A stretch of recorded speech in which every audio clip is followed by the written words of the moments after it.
Ég heiti Pétur Rúrik Guðmundsson og ég sem starfsmaður Njarðvíkurprestakalds og við erum með fermingahóp frá Njarðvíkurprestakaldi.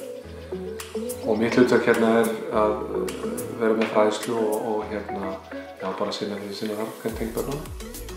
Vatnaskógur sem sagt Reykjavík HFMK og hérna koma fullt af krökkum, aðallega drengir, í sem sagt sumarbúði þar sem mikið af leikjum og glens og gaman en samanskapi boðskapur Jesú Krist, hann svolítið leiðandi í gegnum starfið.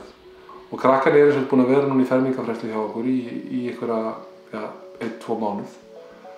Og svo þetta svolítið svona highlighti hjá þeim að koma hingað og hafa gaman en að samanskapi verið í fræðslu og halda áfram því góða starfi sem kirkjunnar að sinna. Það er svo margt sem hægt að gera hérna. Það er að fara út að báta, það íþróttlóðis hérna, alls konar leiki, svona allir skógarhaugsmennin, allir frábæri með krakkana. Í dag þá byrjum við á morgunstund með krakkanum og svo framhald af því var bara frjálsleikur og þá fara þau að leika sér út á bátunum og bara það sem þeim finnst gaman að gera. Það var æðislegt í dag. Framhald af því kemur hádegismatur. Og svo förum við í fræðslu þar sem við skiptum hópanum í 4 og þá fá þeir svona 4 fræðslutíma í raun og veru, 4 fræðsluefni.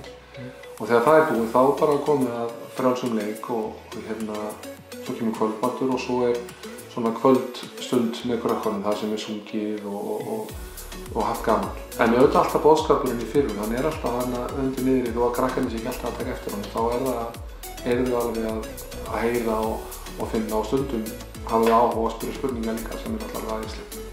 Og ég bara frá í reynslu, ég man það þegar ég kom hingað þá sá ég þetta ekki sem þannig búður, heldur var bara gaman.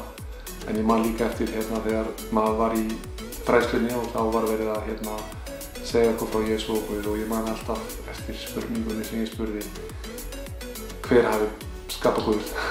Það var alveg fyndið þá. Ég man alltaf eftir þessu þegar ég var hérna. En þetta rosalega góðar og skemmtilega búðir fyrir krakkarnir, líka rosalega fræðandi og þeir skilja rosalega mikið eftir sig þó svo að þau áttu sig ekki á því á þeim aldri sem þau eru þegar þau vinna. Mér finnst alveg við að vera ekkert feinir að ræða við þau þær spurningar sem þau að spyrja þetta frekar en eitthvað annað. Þau að velja það að fermast og játa þá trú sína á Jesú Krist og af hverju þá ekki að leyfa þeim að spyrja og þá svara þeim spurningum sem koma. Það fyrir mér, þær spurningar sem koma alltaf rosalega skemmtilegt að eiga við. Að fá að ræða með þessum aldri og taka þetta með sér út í lífi og sem að pæli ekkert í þessu bara í 20 ár. Þess að þegar þetta kemur að það kannski snertir aftur við manni og fer að banka dyrnar þá þetta eitthvað sem það tekur með sér allt sitt líf og getur það nýtt sér það á því þegar það á því. Af því að Guð alltaf hjá okkur, hann alltaf að leiðbeina okkur. Og þessi fræði sem við erum að sjá hér, þau munu fylgja okkur og munu nýtast okkur einhvers staðar í lífi. Það það sem ég að vonast til að börnin taki með sér og viti þá hvert þau að leita ef þau vilja opna aftur á það ef þau hafa ekki gert það.